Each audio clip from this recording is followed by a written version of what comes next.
A Minnesota judge calling out Democrat Governor Tim Walz for inaccurate statements in a massive pandemic fraud scheme. Walz says he was ordered to continue funding the government program called Feeding Our Future, which claimed to feed thousands of low-income children during COVID. But those children were never fed. According to indictments, there were no children. And this week, 48 people, most of them from the Somali community in Minnesota, were charged for their roles. Minnesota gubernatorial candidate for the Republicans, Dr. Scott Jensen, joins us now. There's a theme of this, Doctor, from Tim Walz not deploying with his unit, from Tim Walz not protecting the police precinct, from Tim Walz not shutting down what was known to be a fraudulent COVID scam.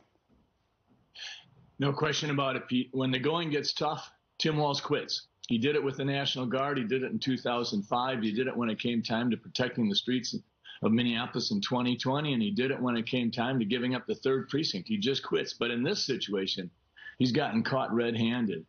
This actually reminds me just a little bit of the flavor of Watergate. I think the big question is, what did Tim Walz know, and when did he know it? And when did he decide to try to use the judge as the scapegoat, never thinking that Judge Guthman would come out and say, hey, you're not going to do this to me. I never told you to make those payments. You and your Department of Education made fraudulent payments even after you knew there was a problem, to the tune of some $250 million. And Pete, it may well be more than that.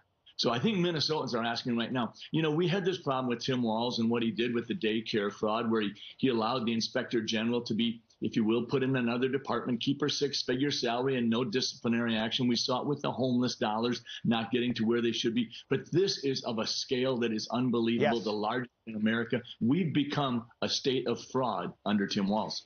If you lock an entire state down, and then because of COVID in a draconian fashion, then you learn people are stealing from you and you don't do anything about it, doesn't feel like you deserve to keep your job.